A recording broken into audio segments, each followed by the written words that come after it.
Okay, we're going to try to take different parts of Tefillah and try to focus on it before we start actually davening Mincha. So today, this week, I'd like to start with Kedushah.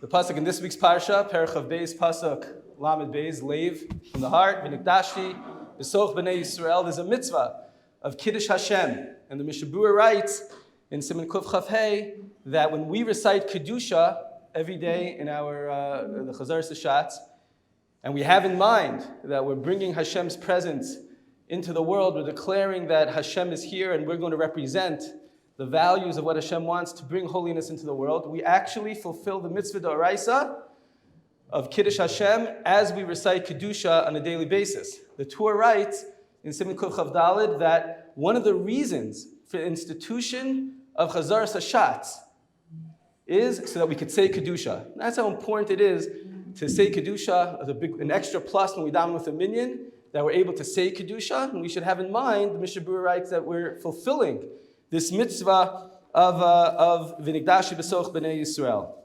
So let's start with the first stanza of Kedushah. Nekadesh Shemcha Ba'olam Kishim Shema Kishim B'soch B'shmei Marom Kakasuv Yad Neviyacha. There are 14 words in this stanza. The Rokeach says there are also 14 words in the bracha of Atah Kadosh Shemcha Kadosh, and that corresponds to the 14 words in the Navi, V'karazel Zev Amar Kadosh Kadosh Kadosh Hashem Tzakos Melech La'aretz Kevodo. So there's a parallel between those psukim of the Kadosh Kadosh Kadosh, the Kedushah that we're bringing down. And really, this pasuk, this sentence, is a call for action. Nikadesh Shemcha B'olam, come, Tzibor, congregation, come, let's sanctify Hashem's name in the world. It's a call for action by the Chazan.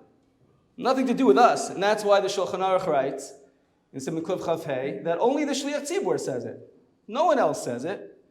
No one else sings Nikadesh Shemcha B'olam. Only the Chazan is saying it. It's a call for action to tell everyone, come together, gather together. We're going to now say Kedushah, because this line is not really part of Kedushah. Mishabura writes in Siman Samach Vav in Hilchos Kriyas Shema that when you're in the middle of saying Shema, if you hear Kedushah, Kadosh, Kadosh, Kadosh, you can answer in the middle of saying your Shema. But the line Kadesh Shemcha Ba'olam, you don't say that because that's not part of the Kedushah. If anyone goes to daven at the Chorva, you're down with the Zilbermans, you'll see that the Chazan says Kadesh Shemcha Ba'olam, and everyone else is quiet. I got caught once. You don't say it. You just wait for the Chazan to go ahead and say it. But our minhag is to say Nekadesh Shemcha Ba'olam. But that doesn't make any sense if it's just a call for action to get the people to come. So what is the pshat in the words according to our custom? So the Maggid Tzedek, he lived at the second half of the 1700s. He was a student of the Vilna Gaon. And he writes as follows.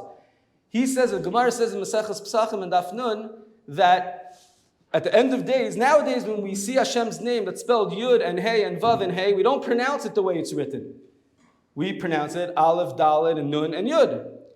But at the end of days, we will say it the way that it is written.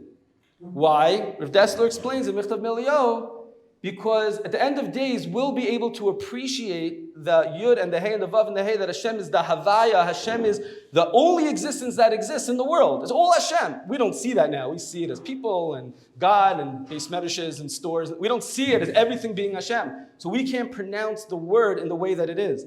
But at the end of days, we will be able to see it, and therefore we'll be able to say the name of Hashem in the end of days.